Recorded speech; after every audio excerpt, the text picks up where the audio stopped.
I'm Jessie Janae, and you're watching Unboxing Things, a show where we unbox your favorite e-commerce brands to show you what is going into making those crazy, amazing unboxing experiences. Because packaging is what we do here at Lumi. I'm gonna pull a brand out of my amazing, magical mailbox, and we're gonna get to unboxing. Let's see what's in here today. Ooh, okay, I have a yes, it's what I suspected. Today, we are unboxing Labo.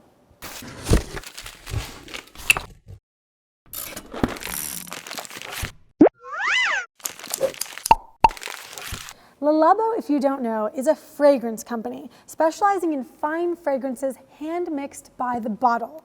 They're incredible scents, and they have incredible evocative imagery online and beautiful stores, so I'm really excited to see what their e-commerce experience is like. What I can tell from the outside of the box here is that they're keeping things simple and understated. So this is a simple RSC style box, which stands for regular slotted container, and that means that it's got flaps on the top and flaps on the bottom and needs to be taped shut. The other thing I can see from the outside is that they're choosing to stamp Labo here.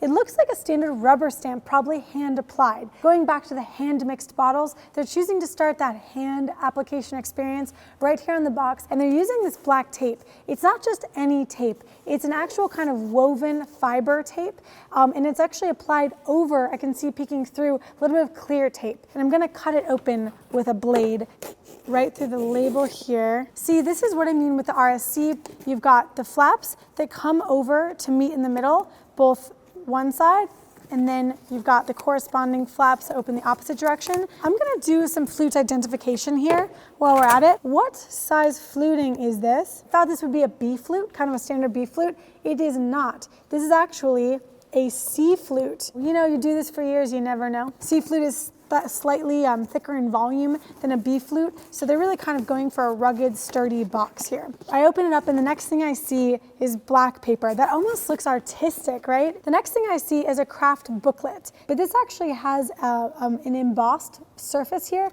that says Labo, so the craft is embossed, and then it's a simple folder format for holding my packing slip, and also for holding this. It's adhesive shut. This is shampoo and face mask. Very simple one color printing on those samples and into this really cute little envelope. This envelope is also printed with black, says Labo, little illustration on it. This is a packing slip on cream paper.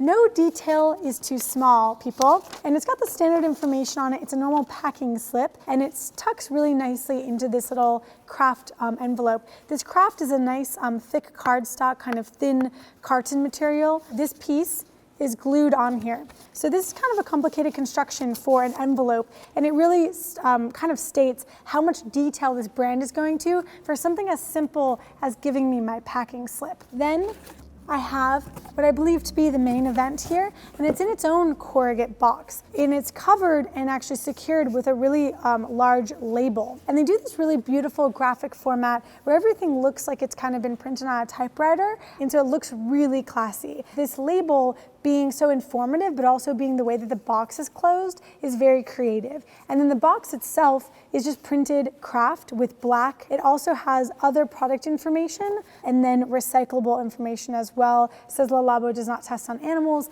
things that I care about as a purchaser of this product. The other thing to note about this usage of a label is that all of the product information about the actual scent and product is on the label. So they don't need to produce different actual printed boxes for every scent and size product.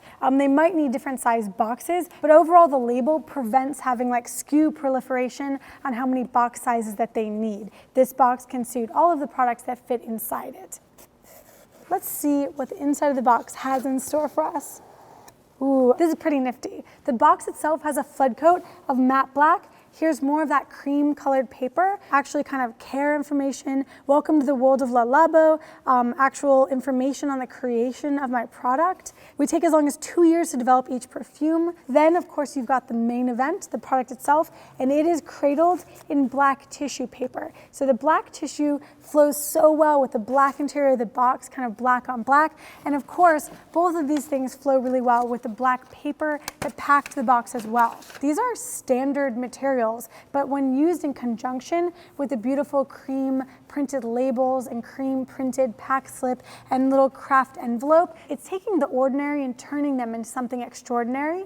And that's really important for a brand where not this size, but a large bottle of perfume can cost over $200, $250. So it's really important that they tread the line of being true to their brand, being simple, being kind of down to earth and about good materials, but also elevating it and showing you how well considered the packaging is so that you still feel as though you're buying a luxury product. I'm gonna measure the fluting on this interior box as well. Let's see what this fluting is.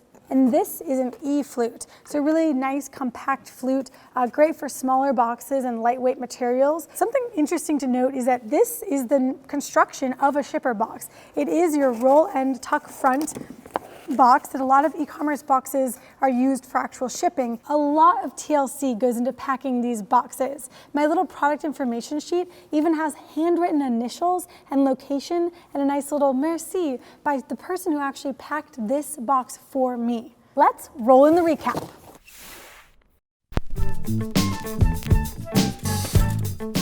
There's three distinct things I noticed during this experience. One, it's rustic. These materials that they're using, a normal RSC craft box, craft paper, black tissue paper, these are not special materials per se, but the way that they put them together is extremely elevated and creates an incredible image. Second, by hand, whether it's the initials written on my product information or the way that the tape is applied clearly with a lot of love, or the way that the actual paper is crinkled that it actually looks artistic to me when I look at it. This is clearly a labor of love, the hand stamp as well. And then luxury. The Labo themselves talk about how they're redefining the future of luxury.